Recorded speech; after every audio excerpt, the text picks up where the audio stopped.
The first thing the campers saw was the corner of a blue notebook, its spine swollen from years of rain. It jutted out beneath a tangle of branches and moss, paper edges stuck together like leaves. The forest was quiet that morning, just the sound of wind moving through pine needles and the distant rush of a river swollen from spring melt. One of them, a college student named Eli Grant, crouched down to pull it free. The cover read, in faded ink, Log, June 2016. He didn't know it yet, but that notebook would reopen one of Arizona's strangest missing person cases, the disappearance of Erin and Tyler Ross, a mother and her 9-year-old son who had vanished without a trace 7 years earlier. June 18, 2016.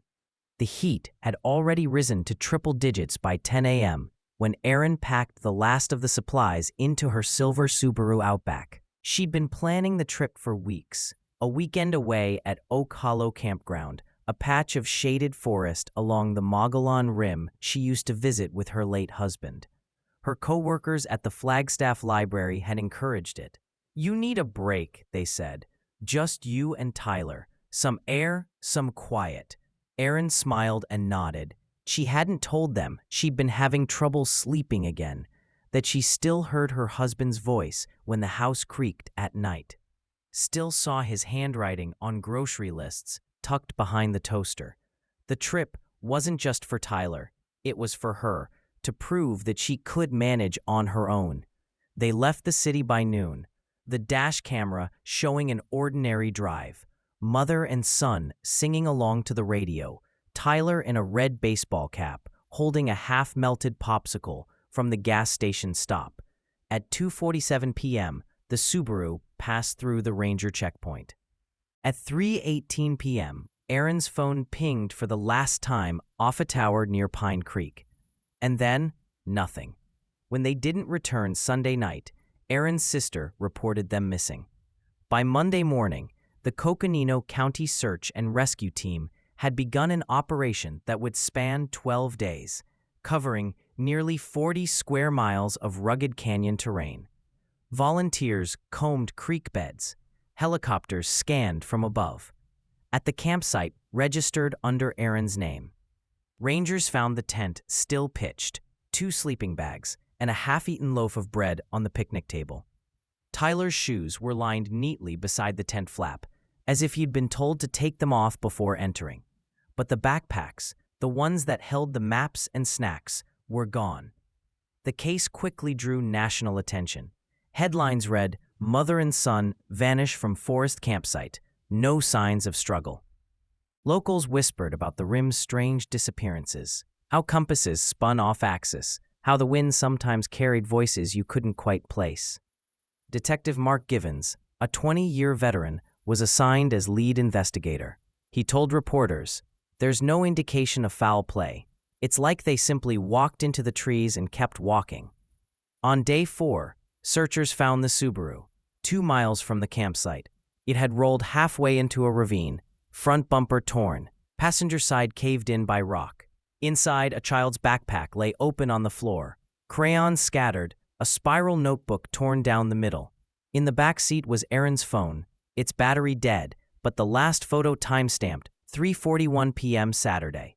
The image showed Tyler standing at the edge of a cliff, sunlight spilling behind him, his hand raised as if shading his eyes. There were no other people, no shadows, nothing unusual, except for what searchers later noticed in the far background.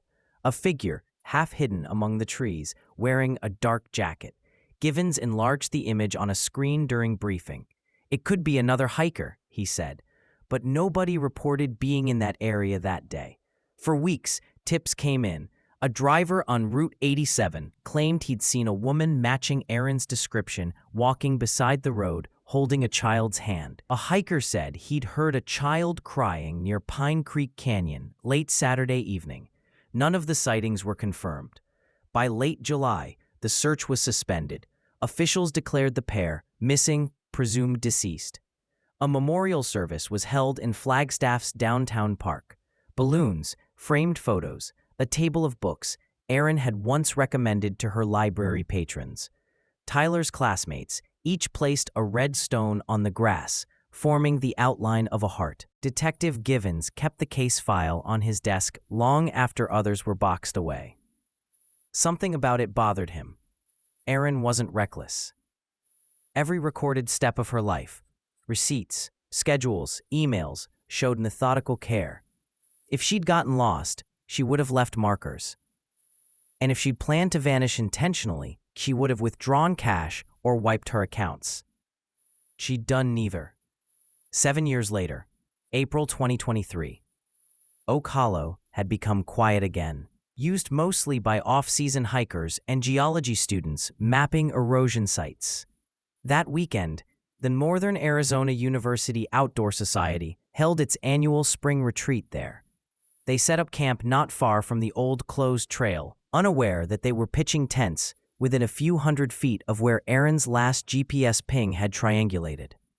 On their second morning, while gathering firewood, Eli spotted the blue notebook wedged beneath fallen branches near a dry creek bed. It was stiff from water damage, but the ink on the inside pages, miraculously, had survived. The first line read, "Day 1. Tyler says he hears water. We followed the sound. I think we took a wrong turn. They brought it to the Rangers, who brought it to the sheriff's office, who called Detective Givens, now retired but still living in Flagstaff. Within 24 hours, forensic analysts confirmed the handwriting was Erin's. The journal contained 23 entries, written over what appeared to be 4 days. Only the first few pages were legible. The rest had fused together in layers of mud. But what could be read told a story no one expected. The trail marker isn't where it used to be. The map doesn't match the creek anymore. Tyler says he saw someone last night near the trees. By the third entry, the handwriting had grown erratic, slanted upward. We heard whistling. I called out. No one answered. The flashlight batteries are low. And the final decipherable line before the pages blackened, if someone finds this, please tell my sister. We kept walking toward the sound of water. When the notebook was released to the public record, news outlets reignited the case overnight. Found Journal may explain 2016 vanishing, read the Arizona Republic headline. Forensic linguists, survival experts, even amateur internet sleuths flooded forums with theories. Had they fallen into a cave system? Had they met someone in the woods? Or had they, as one viral thread proposed, followed phantom water, chasing an echo in the canyons caused by shifting acoustics? Detective Givens, now in his 60s, stared at the photograph of the notebook under evidence light. He thought of Erin's meticulous nature, her husband's death in 2014, the stress she'd been under. But he also remembered the photograph, the dark-jacketed figure behind the boy on the cliff. He pulled up the file again and zoomed in. Even through pixelation, something new caught his eye this time. A faint reflection on the figure's left side, like a lens. Maybe a camera, maybe binoculars. Someone had been watching. And somewhere in that forest, 7 years later, Erin's last trail was waiting to be walked again. Detective Mark Givens hadn't been back to Oak Hollow in years. When he stepped out of the county truck that April morning, the air hit him the same way it had in 2016. Thin, pine-scented, carrying that faint metallic chill that comes from altitude. The Rangers had already cordoned off the site with orange tape. A deputy handed him a sealed evidence bag, the blue journal inside, still damp in spots where the binding had never dried. Givens turned it over in his hands. Same place as before? Roughly, the deputy said. Within 100 yards of the old vehicle site, but there's more. The man motioned toward a collapsed trunk nearby. Under the roots lay something half-buried, canvas fabric, discolored from years of soil. They dug it free carefully. It was a child's backpack. Inside were 2 petrified granola bars, a cracked flashlight, and a drawing of a campfire with 2 stick figures beside it. In shaky block letters it read, "Me and Mom." Givens felt his throat tighten. 7 years, and somehow the forest had held its secrets intact. The sheriff's office reclassified the file as active. Reporters hovered outside the courthouse again, asking whether the discovery suggested foul play. Givens avoided them. He spent his evenings rereading the digital scan of the journal, over and over, trying to fill in the gaps between those 23 pages. Something about the handwriting changes nagged at him. The slope of the letters, the pressure of the pen. It wasn't just fatigue, it was fear. The lines were uneven, not because she was lost, but because she was writing in motion. By late May, a joint search operation was underway. Forest rangers, volunteers, and 2 cadaver dogs swept the area surrounding the old Oak Hollow trailhead. The technology had changed since 2016. Now they had LiDAR drones, capable of scanning terrain through canopy cover.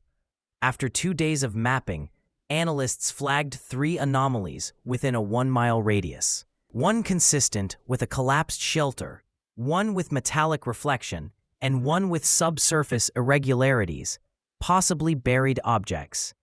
Givens, though technically retired, got special permission to observe. He stood near the drone monitors as the operator zoomed on a small clearing near the dry creek bed. The thermal overlay showed faint density differentials, shapes that didn't match rocks or roots. The operator frowned. These lines, they're rectangular. That's not natural erosion. They marked the coordinates and hiked in the next morning. The clearing looked ordinary at first, just grass, rocks, and the skeleton of a fallen pine. But when they began to dig near the flagged area, the shovel hit something solid almost immediately. Weathered wood, and beneath it, the rusted frame of a camping stove. Then came more fragments, metal buckles, bits of nylon strap, and finally, under a layer of compact soil, the remains of a tent. Inside the tent cavity, half collapsed and filled with roots, they found more items: a pair of hiking boots, adult-sized, a spoon, a broken mirror, and, in the corner, an empty water bottle labeled with a black marker. E.R. Givens crouched beside it. "She built a second camp," he murmured. "She was trying to survive." A few feet away, one of the dogs alerted, scratching near a cluster of stones downstream. The handler called out, marking this location. They unearthed a shallow depression beneath the rocks, just wide enough for a person to have sat or lain down. The soil was different there, darker. Inside the indentation, they found cloth, fragments of a woman's jacket, torn at the shoulder seam, and beside it, a small metal object shaped like a whistle. On its underside, barely visible through corrosion, was a stamped letter, T. The medical examiner arrived that afternoon, followed by the crime scene team. No skeletal remains were immediately visible, but trace biological samples were collected. Still, there was something symbolic in what they'd uncovered. A timeline frozen in dirt, evidence of a mother who hadn't given up. The journal entries hinted at movement. Following water, seeing someone, the trail moved. Now the debris pattern supported it. Erin hadn't been stationary. She'd been building temporary shelters, trying to find the river she heard. The next day, they followed the creek's curve, another half-mil. That's where they found the metal reflection detected by the drone. A camera lens buried in soil, its body crushed, but intact enough for serial tracing. It wasn't Erin's. Back in the lab, analysts cleaned the lens and managed to extract partial data from the card. Only 3 images survived.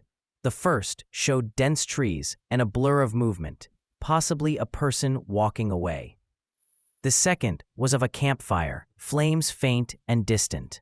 And the third image, time-stamped just hours after the last entry in Erin's journal, showed the outline of 2 people sitting near the creek, backlit by dawn light. The second figure, taller, appeared to be holding something metallic at waist level, possibly another camera. Givens watched the slideshow in silence. "Whoever took these," he said softly, "wasn't lost." Investigators dug into old ranger logs. There had been no other registered campers that weekend within a 5-mile radius of Erin's site. But one name from a nearby cabin registry matched a previous tip in the original case file, a man named Paul Danner, 42 at the time, a freelance photographer specializing in wilderness landscapes. He'd stayed in the region the same week Erin disappeared. He was questioned in 2016, cleared, and moved out of state months later. Now, in 2023, his photography blog was inactive, his contact information outdated. But his camera serial number matched the partially recovered lens. Detective Givens drove to Danner's last known address, a small house on the outskirts of Sedona, now rented to another family. Neighbors remembered him vaguely. Quiet guy, one said, liked to hike alone, took pictures of storms. Records showed Danner died in 2019, car accident on Highway 60. Whatever secrets he carried had likely died with him. Still, something in the images suggested a connection. Why had his camera been buried near Erin's final site? Had he found them, helped them, or worse? Givens leaned on the hood of his car, staring at the horizon where the red rocks faded into shadow. If Danner had met Erin and Tyler out there, someone must have seen signs, footprints, broken branches, anything. But after 7 years, the forest had erased all but memory. Late that evening, forensic technicians called. From the soil samples collected at the tent site, they'd found partial mitochondrial DNA matches consistent with Erin Ross. It was confirmation, but not closure. There were still no remains of Tyler. The sheriff wanted to issue a press statement, but Givens stopped him. Not yet, he said. If we announce it now, the rest of that notebook will disappear into headlines. I need time. He requested another drone sweep, this time downstream, along the direction Erin had written about, toward the sound of water. 3 days later, at dawn, the drone captured something new. Amid the stone and brush, barely visible from the air, was a shape, a rectangular depression overgrown with roots, just a few feet from where the creek met a hollowed cave entrance. They sent a team. The opening was tight, low enough to crawl through on hands and knees. Inside, the air smelled of earth and age. When they shone lights on the interior, they saw carvings on the wall, crude scratches, initials, numbers, and one word repeated twice, home. Near the back of the chamber lay an old tin lunchbox, rusted through. Inside it were folded pages preserved between waxed paper. At the top of the first page, written in the same trembling hand as the journal, Day 5, we found the sound of water. It wasn't a river, it was wind. And beneath it, a smaller line in childish print. If we don't go home, we live here now. Tyler. The forest, silent as ever, seemed to exhale. By nightfall, the discovery had reached the national news again. Satellite trucks lined the forest road. Reporters speculated whether the mother and son had sought shelter in the cave, whether the boy had survived longer than anyone thought, or whether someone else had sealed the entrance later. But for Givens, one question remained larger than any headline. Why had Erin's journal been outside, under fallen branches, if the rest of her writing and Tyler's note had been inside the cave? Something or someone had moved it, and he intended to find out. When the search resumed that morning, the mood in the camp was different. No longer a mystery of direction or timing, it had become something heavier, almost sacred. The discovery of the cave had given shape to years of speculation, but also raised an impossible question. Who had taken Erin's journal from that hollow and placed it under fallen branches, protected just enough for it to survive? Detective Givens arrived before sunrise. He moved slowly, careful not to step over the new markers the evidence team had placed during the night. In the pale light, the terrain looked peaceful. Dew on ferns, thin fog curling through the trees. But under that calm surface, the forest felt awake, as if listening. The forensics team had begun excavating the shallow soil outside the cave entrance. They worked in silence until one of the technicians froze, holding up a small object between tweezers, a silver locket, its hinge rusted but intact. Inside the oval, under a layer of grime, was a tiny photograph of a boy in a red baseball cap, Tyler. Opposite the photo, pressed flat against the metal, was a single brown hair looped like thread. They logged it, bagged it, and set it beside the other evidence trays. For Givens, that locket was confirmation of what he already felt. Erin and Tyler had made it to the cave alive. But what happened next was still missing. The technicians dug deeper. 6 inches down, under a compact layer of clay, they uncovered what looked like fabric, gray canvas, folded tight. It was the remains of a tarp, weighted with stones at each corner. Beneath it were bones, small and scattered, long since fused into the soil. The pathologist on scene said nothing at first. Then she exhaled slowly. Juvenile, likely male. The site went still. Even the wind seemed to pause. Givens stepped back, pressing his hand against a tree for balance. He'd been ready for this outcome for years, yet the confirmation landed like a stone dropped into water, silent but endless in its ripples. They continued digging for hours. When they reached the deeper layer, they found a second cluster of remains, partial but clearly adult. Beside them was a metal cup, rusted through, and a small pile of pebbles arranged in a circle. Perhaps a memorial, or simply something to mark presence. The final page of Erin's second note came back to him. "If we don't go home, we live here now." She had written it for Tyler. She had kept her word. The medical examiner confirmed the identities through mitochondrial DNA. There were no fractures suggesting violence, no trauma beyond exposure and starvation. Erin had done everything she could to keep her son alive. The improvised shelter, the journal, the attempts to follow the sound of water that turned out to be wind echoing through the canyon. And when survival became impossible, she had used her last strength to leave a record, to make sure someone, someday, would know how hard they had tried. The journal's placement under branches now made sense. She had carried it out of the cave before the end, setting it where it might one day be found. It wasn't a message of despair, it was a signal. An act of love, disguised as a breadcrumb. In Flagstaff, the story dominated every network for days. Mother's Journal Solves 7-Year Mystery, read one headline. They Followed the Sound of Water, read another. People across the state sent letters, flowers, and drawings of rivers and pine trees as if trying to offer the family something Erin and Tyler never found. But the person most changed by it was Givens. He had worked 53 missing cases in his career, most unsolved, many fading into statistics.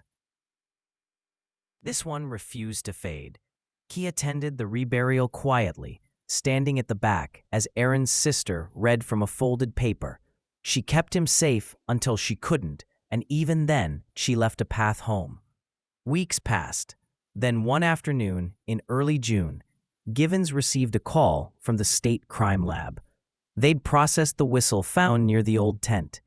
Inside the hollow tube, invisible to the eye, was a fragment of cellulose fiber, paper residue. When examined under UV light, it showed microscopic traces of handwritten graphite, as if a note had once been rolled tightly inside the whistle and sealed. But the content was gone, dissolved by time. Still, that discovery led them to recheck the other personal items. Inside the water bottle marked ER, they found a folded scrap of laminated map, one corner cut precisely into an arrow shape. A compass drawing in blue ink marked a direction not toward the road, but away, deeper into the canyon rim. At the tip of that arrow, drawn faintly, were 2 initials, PD. Paul Danner, the photographer. The file had said he died in 2019, but Givens wasn't satisfied. He asked for the autopsy file. The accident report was sparse. Vehicle off-road, No skid marks, no witnesses, toxicology clean. But what caught his eye was the recovered contents list. Wallet, keys, camera lens, and a folded paper map, one that matched the same regional grid as Erin's, annotated with small crosses near Oak Hollow. In Danner's handwriting, one note was circled: echo stream, voice illusion. He had been studying the phenomenon of acoustic mirages, where wind passing through canyon ridges created the illusion of water running nearby. It was the same illusion that had lured Erin and Tyler deeper into the forest. Danner's camera, found buried near their site, suggested he had been nearby, maybe documenting the phenomenon, and maybe he had seen them without realizing they were lost. When the weather turned, he might have left, unaware of what he'd witnessed. The idea tormented Givens more than any fury of malice, that salvation could have been only a few hundred feet away, invisible through trees and echo. In July, the investigation officially closed. The final report read simply: accidental exposure due to disorientation and environmental misperception. Case resolved. But to Givens, resolution was the wrong word. It implied an ending.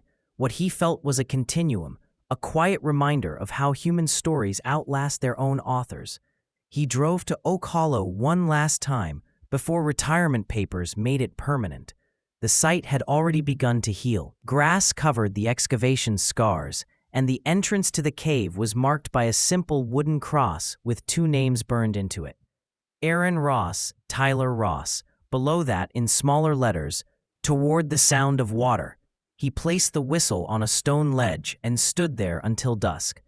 The wind rose again, moving through the canyon like distant surf, gentle, rhythmic, indistinguishable from the stream. For a long moment, he let himself believe that maybe Erin had been right. Maybe there really was water somewhere, just beyond where maps could reach. That night, back home, Givens opened his desk drawer and removed a sealed evidence photo, the blue journal's first page. He turned it over. In faint pencil, almost invisible, were words written along the bottom edge, the kind of faint scratch marks people make when a pen runs out of ink. "If you find this, we were never alone." He stared at it until his eyes blurred, unsure whether it meant faith, presence, or something else entirely. He closed the drawer gently, knowing some mysteries are meant to remain half-solved, not because the answers are gone, but because they live in the space between what we know and what we imagine. 7 years of silence had ended with 23 pages and a mother's handwriting. And in that handwriting, the world found not just the outline of tragedy, but the echo of devotion that even time and wind and distance couldn't erase.